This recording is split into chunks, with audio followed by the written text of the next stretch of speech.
Hello, welcome back to the Masonic Roundtable, a weekly program where Masons from around the world get together to talk about news and opinions in a friendly and social manner. As a reminder, the thoughts and opinions expressed here are solely the opinions of the participants and do not represent any Grand Lodge statements or positions. Make sure you keep your conversations open for the public and on the level. To interact with us, you can send questions and comments to our Facebook feed. So good evening to all of you watching on Facebook, as well as our YouTube feed. My name is John Ruark.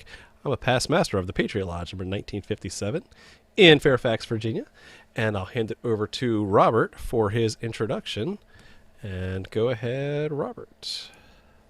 Hey everybody, Robert Johnson here, past master Waukegan Lodge, sitting secretary over at Space Novum 1183 in Libertyville, Illinois, and host of the Whence Came You Masonic podcast. Thanks, John.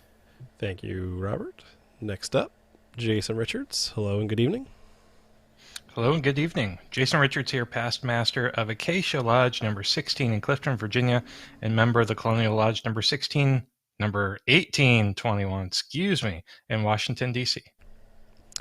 We'll let it slide. Next up, Juan Sepulveda. You're so generous. Good evening, good evening. Hello, good evening, brothers. Juan Sepulveda here from Orange Blossom Lodge, number 80 in sunny Kissimmee, Florida, and the brother behind thegentleman'sbrotherhood.com. Good evening. All right, and for a special guest tonight, I would love to introduce all of you to my worshipful master.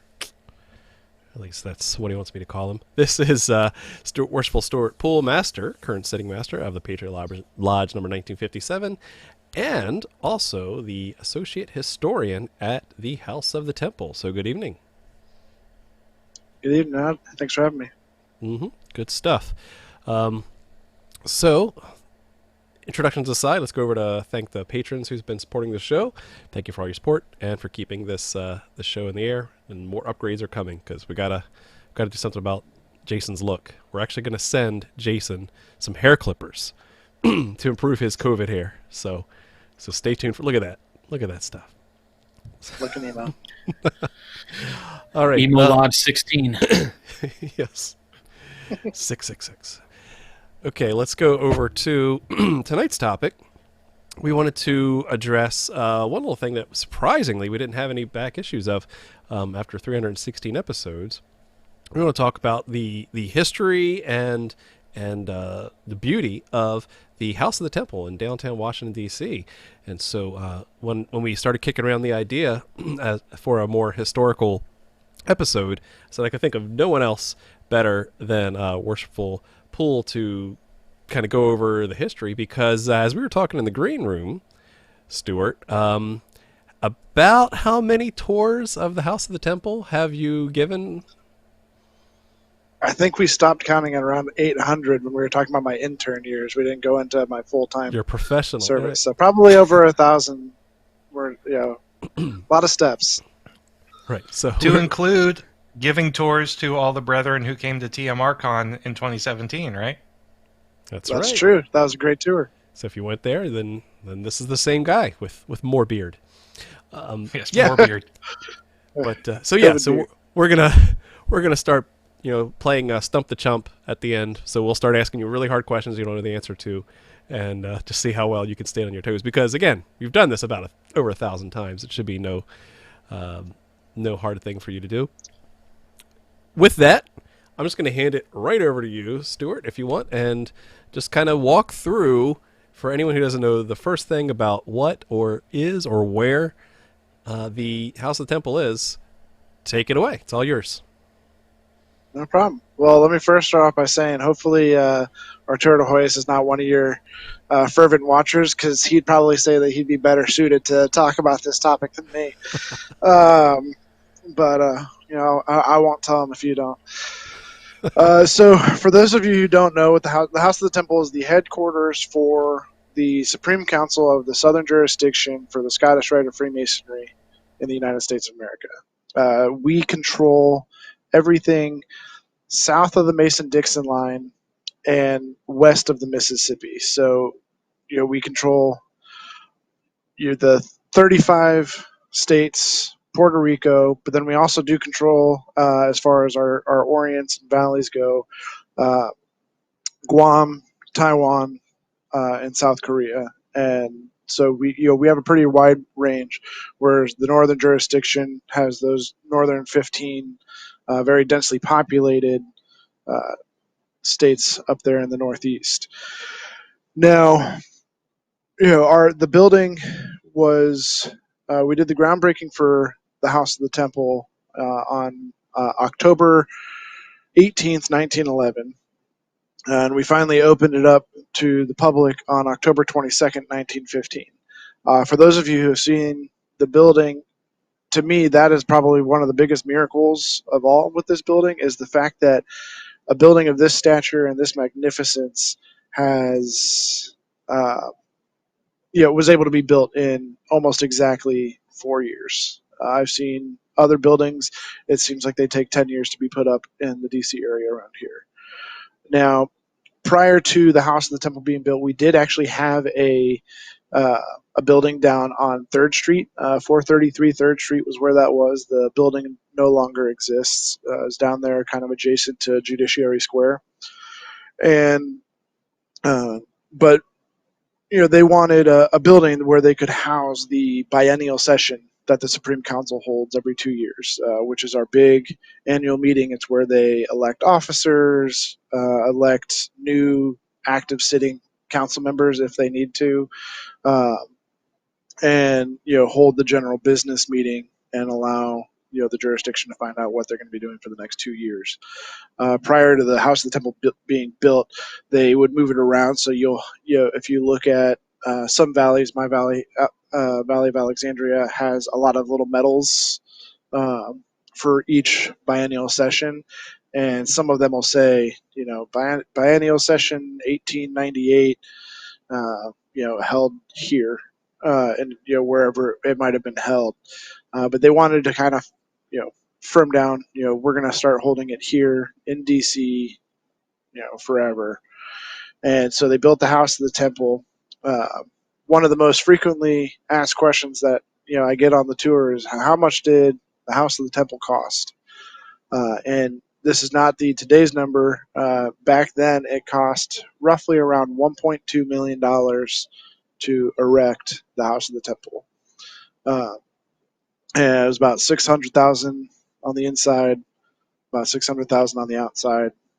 And it'd actually probably be a little bit more than that, because one of the cool facts, we had 3 different acts of Congress passed to, well, actually, I shouldn't say to erect the House of the Temple. In the existence of the House of the Temple, there have been 3 acts of Congress passed for the building.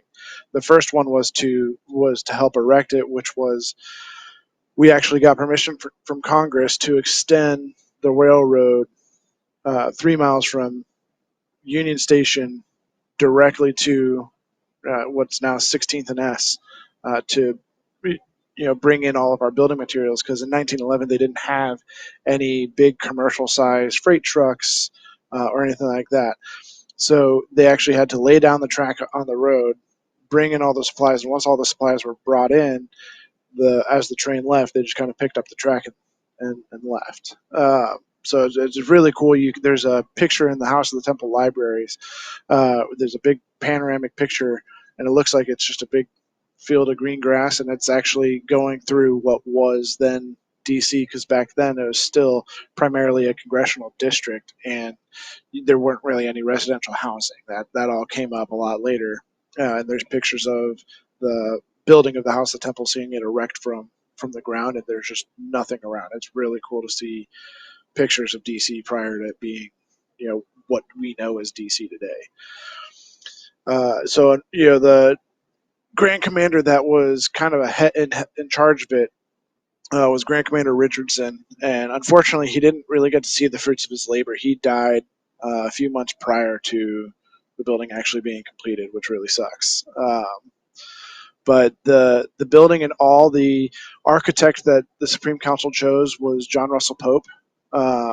He's extremely well known if you've done different tours throughout DC. His most notable projects are the National Archives, the National Gallery, uh, the Jefferson Memorial, and the DAR Constitution Hall. And so, there's some really notable buildings there in DC, and I believe he also did National City Church, which is right there on I think it's Thomas Circle. Um, and you can always tell his buildings, they have a whole huge colonnade going around the outside. There's usually a real big buildup of steps in front of it. But what's really cool is that none of those projects would really have been possible for him, at least, prior to building the House of the Temple, because that was actually his first major commission.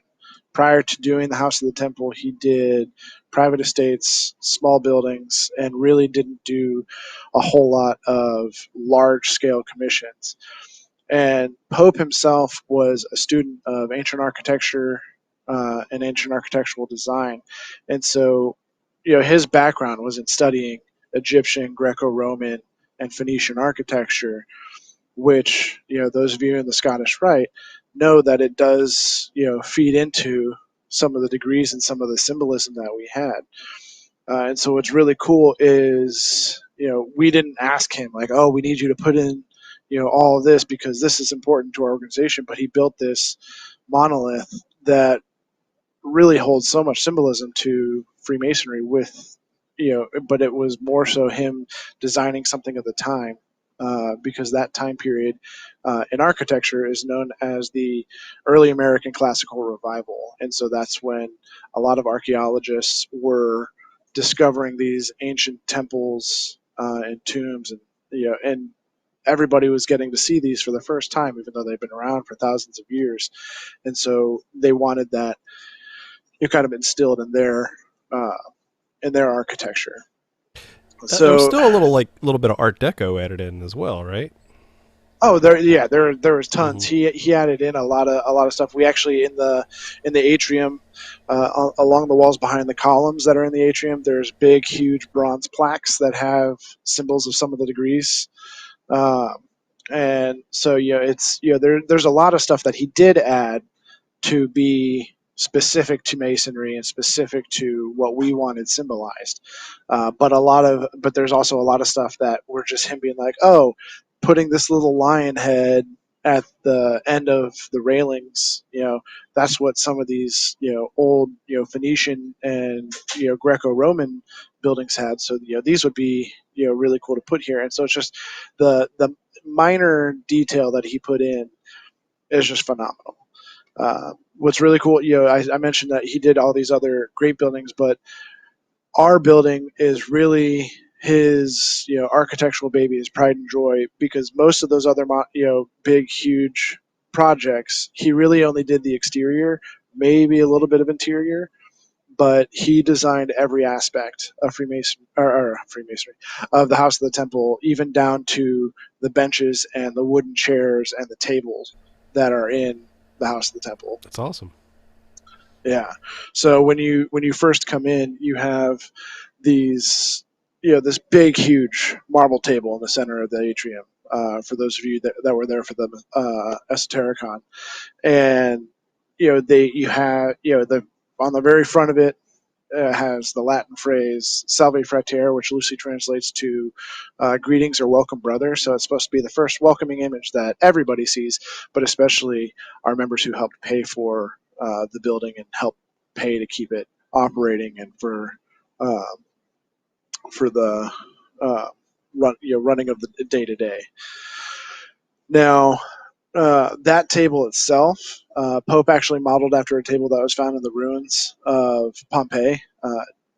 The original table had big Roman griffins, and I hate giving basically giving this tour without any of the visual aids, because it's just being I'm able to point trying, at it man. and see it. Me and Google, we're going to make it happen. Don't worry.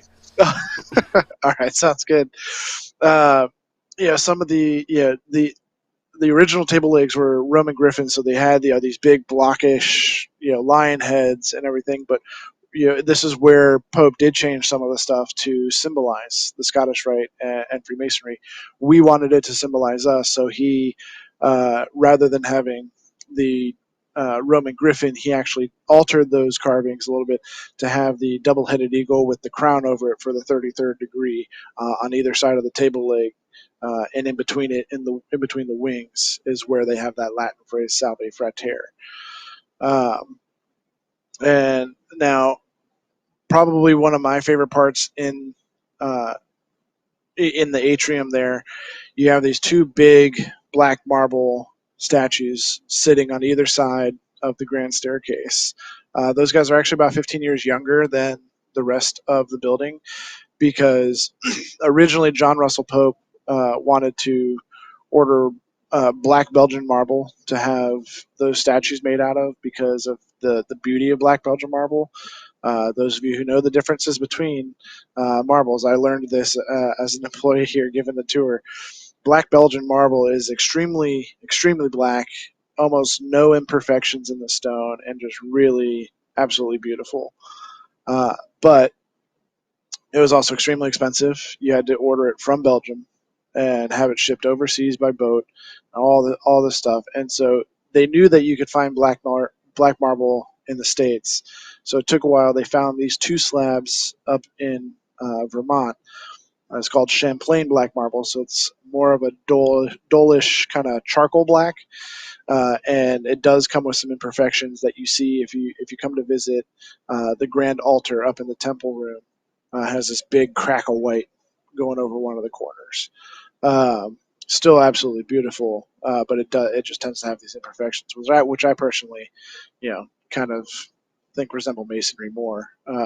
Not the imperfect part, but that working towards perfection. Uh, but then you go up these huge winding staircases. You have these big huge doors.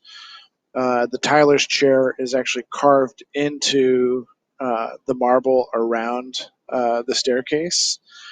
Has the words "Know Thyself" on the back of the Tyler's chair, and that's because while Pope was studying all these ancient cultures and these ancient monolithic buildings, a lot of these temples had in their native language phrases that essentially equivalated to "Know Thyself." And so, since this was the entrance to the Supreme Council's temple room, he thought that it was very apt to have that phrase placed outside the door.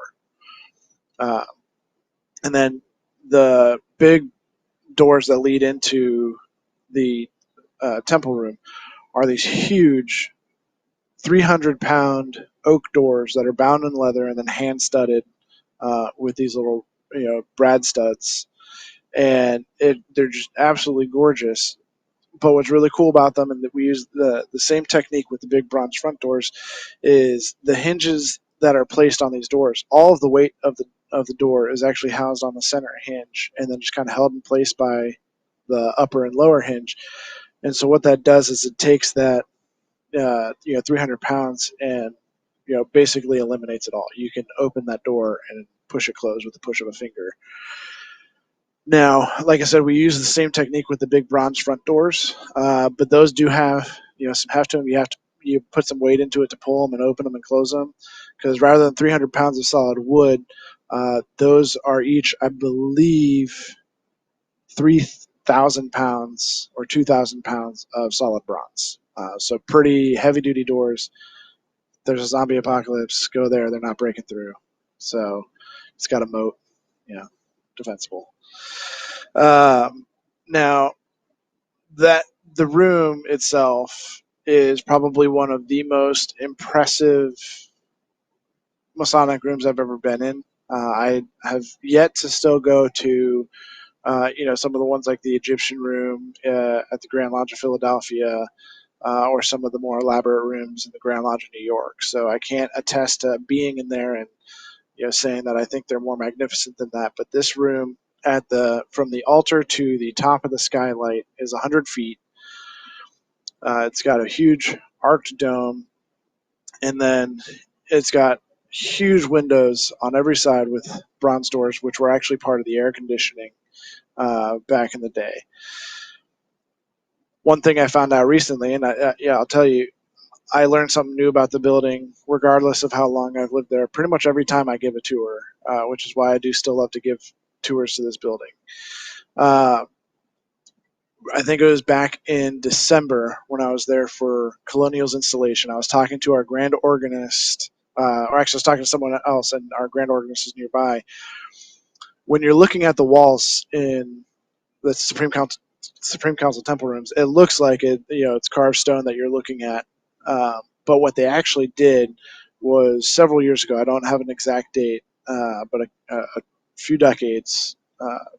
They realized the sound was bouncing off of the stone in the Supreme Council chamber, and so they wanted to eliminate that. So they bought a acoustical soundboard and then had um, a carver actually cut the pieces of acoustical soundboard to make it look like carved stone and put it up as it's going, so that when you're looking at it you think, oh, these are such grand sized stones, but it's actually what you're looking at is actually acoustical soundboard adhered on top of the stone uh, to cut down on the sound bouncing around. That's cool. Yeah, it's a really cool, fun little fact that I learned that Paul, our grand organist, told me about. I think it was back in December. I think that was the installation for Colonial. So I mean, there's just so many cool little facts throughout the entire building that I've fallen in love with it and love giving these tours. Now, Can we talk about how awesome the library is at some point? yes, so I'm trying to kind of go in my head through the whole tour. You've got your but mind palace. We're walking. but no, we're you're walking. good. I will. Do we have the whole group? We're walking. Do we have the whole group? No laggards. Come on. Exactly. Step it up. Oops. Sorry. So, Stu, John you can earlier, go I'm in having a order. hard That's time fine, with as long as we hit the library at some point. No. I'll jump ahead and I'll hit the library and then we'll rewind a little bit. How about that? So the library is probably one of my favorite places in the museum, anyways. And So by the way, by good. the end of the tour, you'll probably hear me tell you that every room is my favorite because that's true. But the library is 100% hands down my favorite because I am a bibliophile. I love to collect old books, and we have that in spades. So much so that we actually have a big overflow vault full of old books. But you walk in, and we have a huge, grand reading room that's full, floor to ceiling books. You got one of those, Beauty and the Beast sliding ladders, and we have in our entire collection somewhere between 250 and 300,000 volumes, most of which is on Masonry, giving us one of the largest Masonic libraries in the world. You can find, one of the earliest copies of the Constitutions of Masonry, printed in 1723. You can find my favorite book in there actually is a copy of the Constitutions, but it has a picture of Benjamin Franklin in it because it was one of the few remaining copies of the printings that Benjamin Franklin got the permission from the Grand Lodge of England to print that book on his own printing presses for Masons in the States because it was costing them an arm and a leg to have it shipped overseas.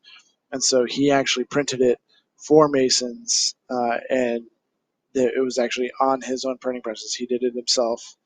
It's just remarkable to have that little piece of history in there.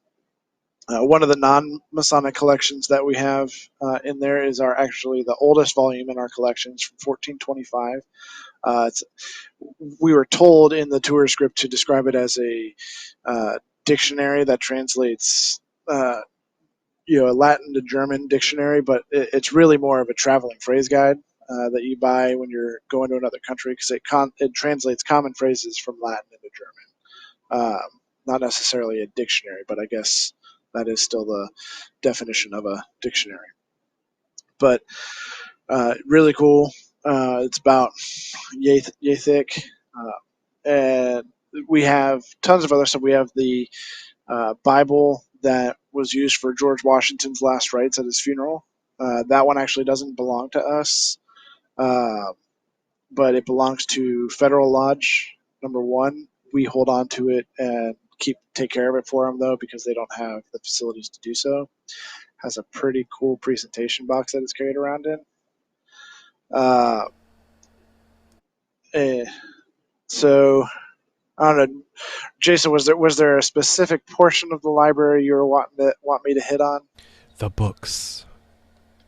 All of the, the books. just No, I all think the books. Just go through the one of go through the books in Dewey so Decimal one of order. my favorite parts of the library itself is actually the librarians we have on staff who help brethren do Masonic research. I've talked about that at length on previous TMR episodes, but I just think it's absolutely amazing that we have Larissa and other folks at the House of the Temple whose really main bread and butter of their jobs is just helping brethren do awesome research. And so that's one of my favorite 100%. parts about the services that that the House of the Temple provide to anyone free of charge. 100%. So yeah, Larissa definitely. Joan was a big help. Unfortunately, Joan moved on to bigger and better opportunities. So it is just Larissa there. So if there's any slowdown in library services, you'll have to excuse us. Larissa is working on her own. I help her out where I can. But I will tell you, Jason is not wrong, especially when it comes to Larissa. She would absolutely hate me if she heard me saying any of this. She's the wife of Right Worshipful Bob Watkins from Alexandria, Washington, and she probably knows more about Masonry than a lot of the Masons that I know. She, obviously not the ritual portions, but she uh, can tell you so much about Masonic history and the evolution of Masonry. And if you tell her, I want to research this, and I'm going to be coming in on this day to the library when I have time. When you come in, she will have a stack of books, up to the ceiling, ready for you, all dealing And you with what you're and you wanting to feel research. like a celebrity, dude. I Yeah. went there, like, it was my first time ever going to House of Temple. I said, hey, I'm going to do some research on the word, blah, blah, blah, blah, blah. And when I got there, it was a stack of books, just like you said. And on top of it was like a name card, Robert Johnson. And it was just like all set up. And I'm like, do I have to pay for this? Because I'm broke. Like, what is going on? And she Yeah. was the coolest. I was flipping through these books and I'm taking like all these notes. And she had, shown me a little bit about what each book was. She gave me a kind of a synopsis of each one. And she would say, this one's probably a little bit better for what you're doing. This one's more philosophical. This one's more ritual stuff. And then halfway through, I'm just sitting there. She comes back with more. She's like, and these are some periodicals that I pulled for you. And she like kind of, put little papers in where the article, and I'm just like, what? Yeah. No, when you think Whatever that, they're paying like, you, it isn't she enough. shows up, yeah, when she shows up and you're standing in front of those pile of books and she's describing it, like, you think, I'm done. Like, she's done. She's handed me everything, and I'm on my own. No. And And then she'll come then back to you, and because she's been looking through, like, oh, this is a lot better, and this is, these are recent articles, or these are old art. The staff there and what they're able to do, and the knowledge they have of the hundreds of thousands of books that we have in our stores is unbelievable. Where she retains all this information is just beyond me. it's crazy because I might, she'll check in. Are you getting what you need? And I'll say, well, I'm having trouble with this thing. And she'll go, I wouldn't worry about that. Or like, she'll go, oh, that's because this guy was talking to this guy and here's that book. And I'm like, what? Do you read? Like, is she the Matrix? Does she just like plug in and like she knows Kung Fu? Sometimes I think so. Because one time, we were there and somebody said, oh, you have this really, really great university copy of Manly P. Hall's book. It's out in the back kind of there. And it's always, every time I've been there, it's been out. And somebody said something and they mentioned, this book, Secret Teachings of All Ages and all this stuff. And she said, oh, he was, in her own words, she said, he was a baby when he wrote that book. It's nothing. Really? He was 20. I actually wrote an article on it in the journal. I think he was 28 when he wrote The Secret Teachings of All Ages. I mean, but just, and he wasn't a Freemason at that point. He wasn't. Exactly. That was on. I'm trying to remember the full, like, the title of that book is ridiculously long.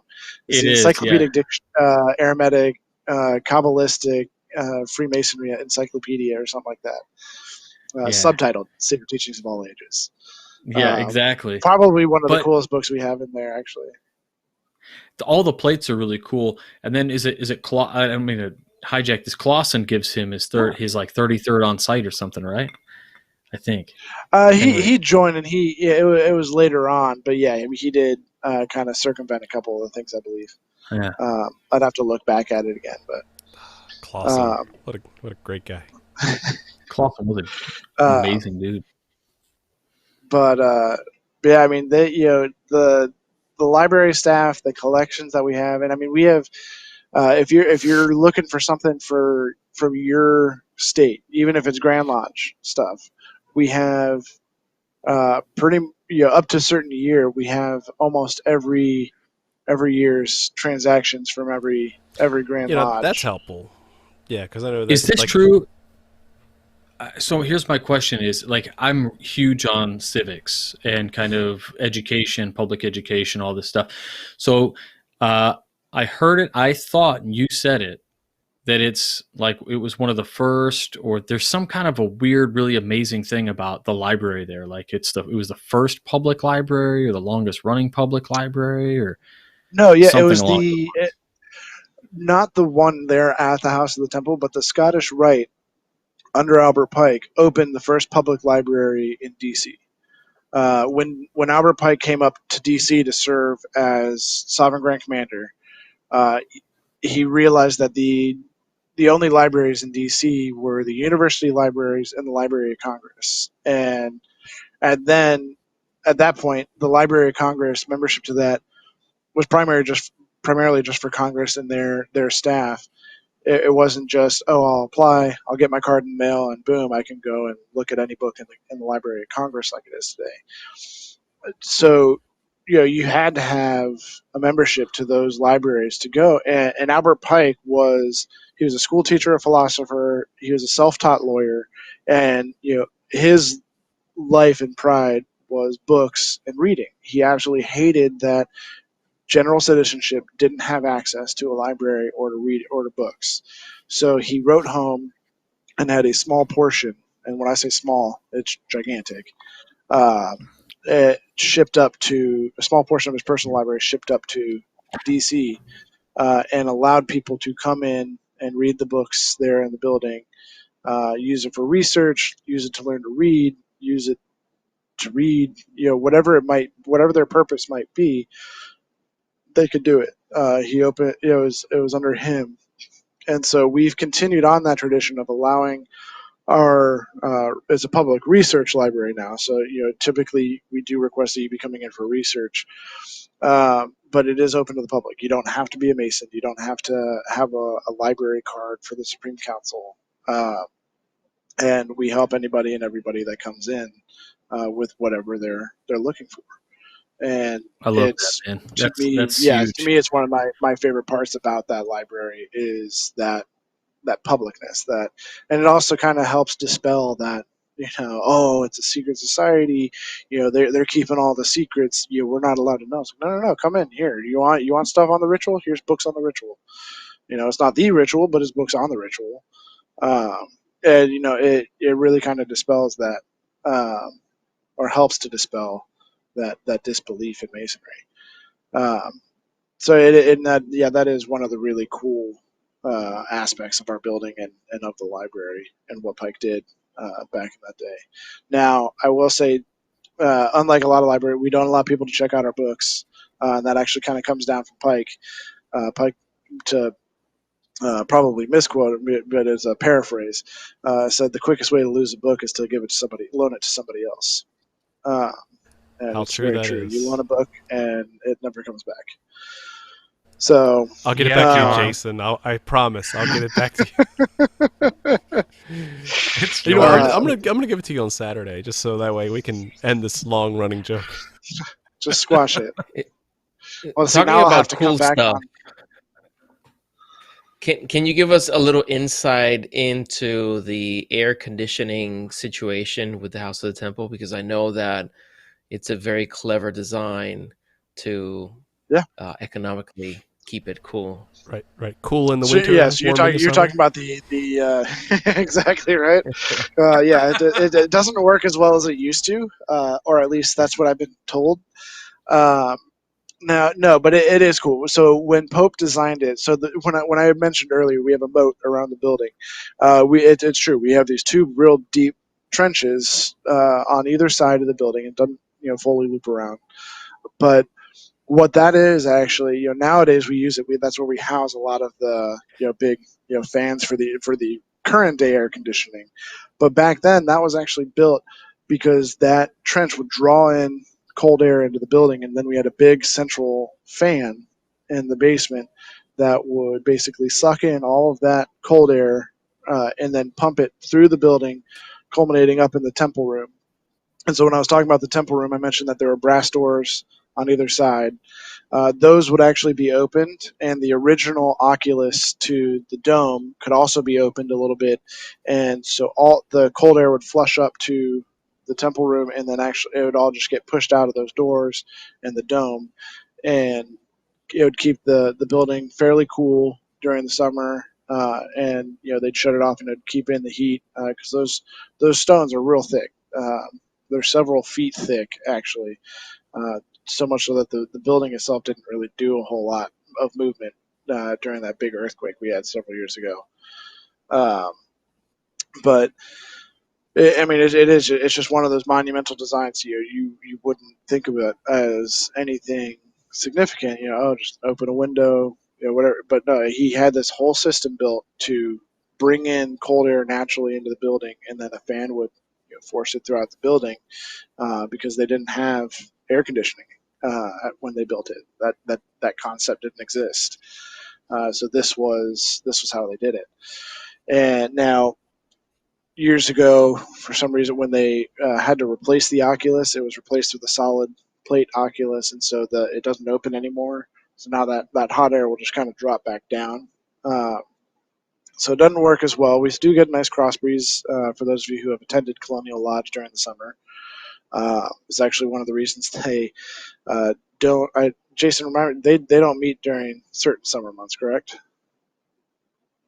Yeah, they're dark in June and July, I believe. It might be That's what I July thought. and I thought it was August. the same schedule. Yeah. And so that is one of the reasons. Their student body is not on campus during those months, but also it is ridiculously hot in that building during those months. It's not always the most comfortable, uh, but luckily the basement where I work perfectly air conditioned. I just don't leave. Um, Another little fun architectural piece that I learned. I want you to expand upon it. Is in the room where the Supreme Council meets, not the room with the altar, but the other little side room. Is it true that they have the little like speakers built into the wall, like pre electronic speakers? Do you know what I'm talking They about? do. They actually have those in the temple room too. Oh, They're just really? harder to notice. They're inside. They're on the sides of some of the council member desks. But yeah, so we have it's called an acousticon. Um, and so what John's talking about is if you go into the executive chambers, which is on the atrium level, it's off to the left. It's where the Supreme Council actually holds their actual business. The temple room was where they held the biennial session meeting, letting them know what they voted on and what came of that. But the executive chambers is where they do the voting, deliberate on the business, and all the matter that we do in a Yeah. lodge meeting. In this room, Uh, correct? correct, yeah, and in this room, in the executive chambers. And so what he's talking, so on the Grand Commander's pedestal, there are two little circular discs with slots in them, and those connect to two pipes that then go down the behind the entire row of seating on either side of the chambers, where there's a little disc every 3 seats. And I always loved describing it this way. It's essentially a soup cannon string. He speaks, it goes through the box, reverberates through the pipe, and comes out. And I always joke with people because a lot of the times I'm giving tours to non-Masons with maybe one or two Masons sprinkled in, and so it's always good to get a chuckle out of it. But when I'm describing it, you're sitting there, everybody's being quiet and listening to me speak, so you're left wondering why they needed a speaker system essentially in this tiny room when you can hear me perfectly fine uh, talking in there. But I then, tell people, I'm like, well, if you've ever sat in a Masonic meeting, you'd realize that there's a lot of side conversation, especially when you don't agree. Um, and there's a lot of murmurs. And so, that room is built to carry the sound of the Sovereign Grand Commander sitting in the east. And so, unfortunately, it gets real clouded up with sound, even from whispers. And so, that was supposed to help kind of cut through a lot of that. Um, a lot of that cloudiness of murmurs and side conversations during the time.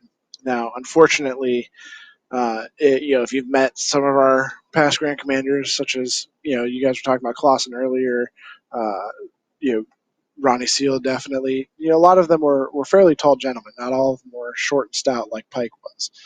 Uh, and so the speaker system didn't really work very well initially, and so they didn't take care to maintain it too well, and so the pipes are now so cracked and corroded that you couldn't speak from one little brass disc on the seats to the other one next to Oh, it. that's too bad.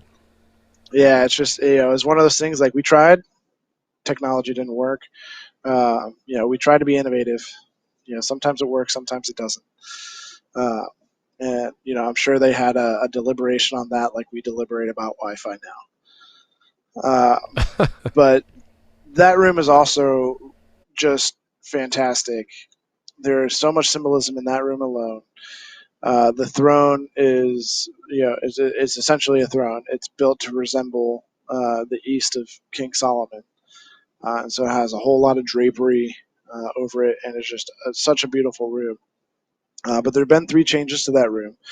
Originally, it had this big, beautiful, naturally lit skylight, but when we put in air conditioning, there weren't a lot of places to put all the air conditioning equipment for that room, because not the whole building itself. For those of you that don't know, isn't air conditioned. So that's why when I say, like, it gets really hot and uncomfortable, the atrium itself, the temple room, and a lot of the main kind of openness in the floor, those aren't air conditioned, but most of our offices uh, are air conditioned, but only those little pockets. And the executive chambers is one of the rooms that is air conditioned.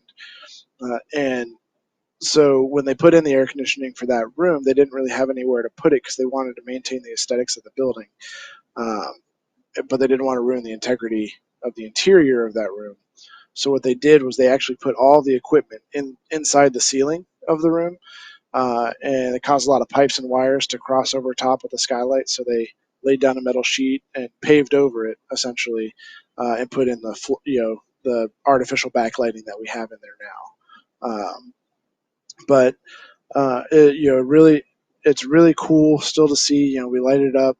It's obvious to see that it's fluorescent lighting, but it's still nice to have that that skylight. Now, the walls of the the chamber have changed over the years. I think the current rendition we have on there now, I believe at the Esotericon tour, I probably told you guys something different than I'm about to tell you now, because we went through the transaction and learned what we used to have in the tour script was, pardon my French, a BS story.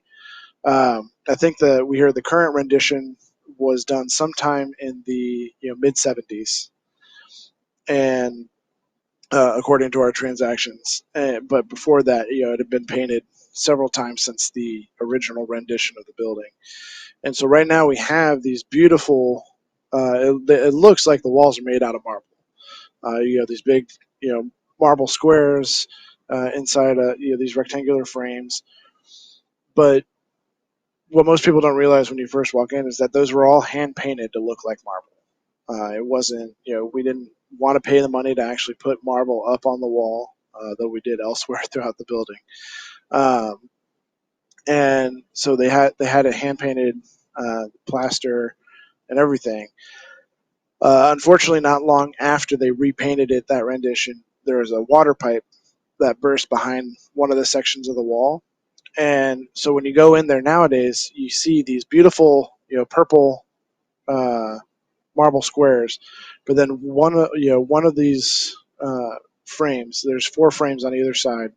One of them on the south side of the room is actually more of a Carolina blue rather than the purplish pink it's supposed to be, and that's because when this happened, they didn't have enough of the original paint to redo it, so they replastered the wall and then took the paint that they had to a local paint expert, took the paint out, ran it through the machine and said, okay, here's, we got the color composition, and had a new can of paint made up.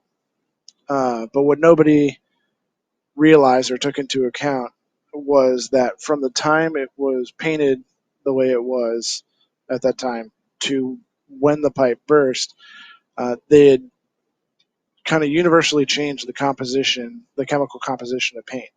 And so even though they are the exact color codes and the exact same color, the chemical composition caused it to fade into this Carolina blue rather than the purplish pink. Wow. And it would we'd never be able to remake that color, so we just decided to kind of leave it be, which really makes it fun when you have conspiracy theorists on your tours, because they ask all sorts of things. What's hidden behind that wall. We had one guy who was very serious about his conspiracy theories and asked me if that's where the stairwell to the National Treasure was. And I told him if that was true, then my salary needed to be raised. And everybody else laughed. He did not. He was seriously asking me if that's where. Stop dodging the question. So yeah, exactly. So that's probably a good point to ask you.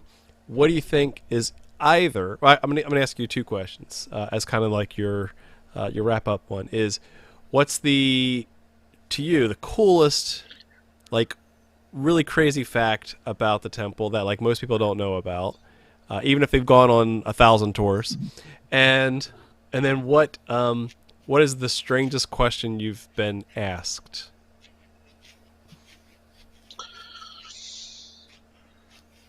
Probably the coolest. I think it's fairly widely known. I don't think I know of anything that really isn't known, at least on some level. But probably, I think my coolest fact is we have two bodies buried in the building. So you have fact. Albert Pike and John Henry Coles, 2 of our past Grand Commanders. And so to kind of loop back, those are the 2 other acts of Congress that we had passed for this building. Nice. So just so you know, we completely betrayed all of, well, not we, but Pike was completely betrayed in all of his final wishings. He wanted to have a 1-day viewing of his body and then be cremated, or be buried at Oak Hill Cemetery. I think in all they had his body on viewing for, I think it was either 7 days or 14 days. So a lot longer than he originally wished. There's a lot more celebration to it than he wanted. He wanted just a simple, dead and gone kind of thing. Mm-hmm. And then he was cremated, and then those ashes were buried in Oak Hill Cemetery. But then several years later, we got permission to exhume those remains, and got permission from Congress to bury his body behind his bust on the wall. John Henry Coles, he died in the 20s, or no, sorry, not the 20s. That's when he was Grand Commander. He died in 1954. Served as Grand Commander, I think, from 21 to 1952. But he actually lived in the building. George Franchi, our CFO, his office and our other accounting staff, their office was actually the living quarters of the Grand Commander. He was the only Grand Commander to utilize it, to my knowledge, though. But he put in his will that he loved working there and living there so much that he wanted to be buried in the house of the temple. Now, the reason that we had to is that your request too? Are you you like working there so much you want to be buried there? Yeah. I'm going to need to see proof. Yeah. Now, Talk to Art about it. Yeah. we'll talk to Art about it. We'll see if I have enough clout to get that one passed. I guarantee you I don't. Um, Now, the reason that we needed the acts of Congress is it's illegal to be buried in a building that's not religiously affiliated in the United States. And since we don't affiliate with one religion or another, we we couldn't do that. You can usually get around that though by going to your mayor and or your governor. But at the time, DC still didn't have a mayor, and still to this day, Congress is the governor of of DC. And so we had to go to Congress and request it. Normally, you just fill out some paperwork in your governor's office, and it gets voted on by somebody. But nothing goes through Congress without an act being passed, and so they have what's called special permissions acts for stuff like this. So we had two special permissions acts passed to bury Albert Pike and John Henry Calls in the walls. Nice. Very, very cool. Yeah. And I apologize, I forgot your second question. What was the second question? Oh, just strangest question you've ever been asked. Strangest question ever. That's right. Oh man. There have been some doozies. I don't know if it was the strangest, but it was definitely the most awkward. I was giving a tour to a Prince Hall group, and this little old white lady came through the front doors, because it was a weekend tour actually, and they hadn't we hadn't closed the doors and said, oh sorry, we're not open to the public. And so I went to tell her that, and the grandmaster of the group that was with us was like, no, it's fine. Let her come with us, and it's perfectly fine. So we are downstairs, and we're going through the hall of all the SGIGs, and we get to the end, and I kid you not, in front of this entire group of Prince Hall guys, she goes, well, why are there no black people in the Scottish Rite? Why do you guys not allow them to join? And it was probably one of the most, I didn't really know how to respond, because it was just one of the most awkward things in my life, because there are probably a good 45 black people standing behind you, and I was just like, I don't. Luckily, the same grandmaster invited her to come with us. He's like, there's actually a long history. Why don't you handle this most worshipful? That'd be great. White guys can join. Freemasonry is actually the largest segregated organization in the United States right now. Exactly, yeah. But he went into the whole history. I'm like, actually, we allow anybody of any race to join either one of them now. He's like, there's a long history behind it, and we just decide to stay separate organs, and all this stuff. But I went up to him, I was like, thank you so much for taking that. I was like, I had no idea where to go. He's like, oh, don't worry. That was very evident. The look on your face. I was like, great, thanks. That's awesome. So right. I can't remember his name, but to that Grandmaster, thank you so much. Kudos. Good stuff. Hey, well, thank you, Stuart. Let's get to the new segment of the show, which is the famous last question. So the last question I have for each and every one of you is, starting with Robert, since you've been there, what is your favorite part of the House of the Temple? So it might not be something that's given on the tour. I was there doing some research, and I had reached out to Rich, who does a lot of podcasting and things I think he does the podcast for Maryland and some other things. And of course he works there and does the Tyler's Place podcast with Art. And he had suggested that we kind of do a little crossover thing. And I said, yeah, that'd be great. You mean Maynard? And, well, Rich Thurfield, Maynard Thurfield. And so we went into like these downstairs back weird offices that it felt like was in a labyrinth, like to get down there. But he showed me like the staircases and things that kind of go around the building so you can get around faster or whatever. But I think that those two offices downstairs, I think there's two desks there? Is it Dean's and his? Are they both there in the same room? but that general room is really like rich and beautiful, and it's like everything I wish my office was.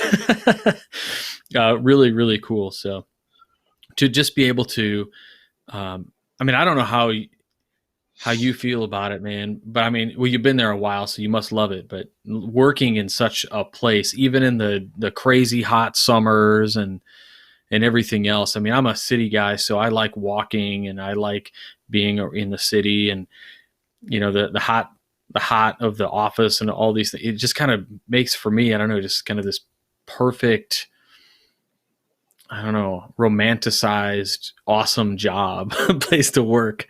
I think I like those offices were really cool. And of course the library is up there, but I don't want to just say the library. I really like those offices. Very cool. All right. Thanks, Robert. Let's head over to Jason. What is your favorite part of the House of the Temple? My favorite part of the House of the Temple is universally, without reservation, Larissa Watkins. National treasure in itself. Absolutely. She's amazing.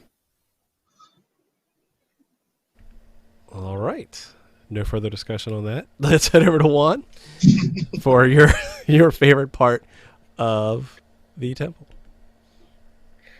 For me, it has to be the room that contains all the memorabilia of the visit to the moon, where you have the flag of the Scottish Rite that actually went to the moon, where you have all the artifacts from Albert Pike, so you can see his pipe collection and you can see some of his manuscripts and all that kind of stuff.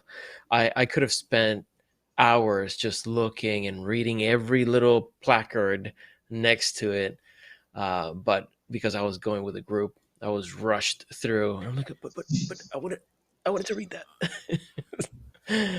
So you almost forget my about favorite that part. one. I almost forgot all about that until you mentioned it. And the part that I remembered was, I think it's like, I don't know, mid-level. If you're standing there on the left in one of those showcases, is this rad small statue of Giordano Bruno. That's a really, I forgot all about that damn thing. So amazing. And all the isn't memorabilia. Robert Burns' apron? Is it there? Yes, I'm almost I think sure. there's we do have one of Robert Burns' aprons there. Yeah, that also I remember. I did spend quite a bit of time and try to take a picture without reflection through the case, so that I could look at it carefully later. But It's I his do appreciate. 30th degree.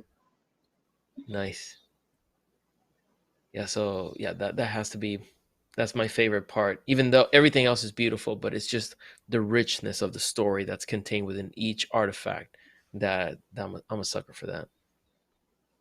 No, 100%. Okay, and then let's head over to me, I guess. Stuart, I want to thank you very much for joining us. You knocked it out of the park, as I thought you would. You're a walking encyclopedia, and you don't you do yourself a disservice. You're like, we should have had Art. You're like, no. We got the right guy. Huh. I didn't say you should have Art. I just said he might not take it lightly. Well, that's between you and him, not us. But it would do appreciate having you on, and thanking you for the 1,000 times you've given the tour. It's just been certainly something that I know is a labor of love, and just the attention to detail that I love. That's one of my favorite things about any museum, is just at this time, at this place, this guy chewed gum and spit it out here. Just the attention to detail, the really weird facts about history that remain, that carry on. And so again, I want to thank you for your attention to detail, for the service of the museum. So No, I loved it. yeah, thank you very much. So my favorite part of the museum, I was going to say, was probably either the the Albert Pike Museum section, the little wing that there. And again, I wish I had more time. Also, or the Robert Burns library / room. It's an interesting layout there, where it has tons of books, mostly behind locked cases. But I'm sure that if you ask, you could get access to some of those. And then, is it true that they also have the skull molding of Robert Burns there as well? Yeah, it's the creepy molding of the upper half. It Yes. literally starts. It's not even the full Yeah. nose. It Kilroy literally starts was about almost halfway here. up the bridge and like goes like here. Doesn't have any of this part down here. Mm-hmm. So his dome, right? Yeah, Good. yeah, it is a cool one though. Yeah. Well, this has been fantastic. I want to thank all of you for joining us, and thank you all for watching. We'll see you next week, and keep searching for more light. Have a good night.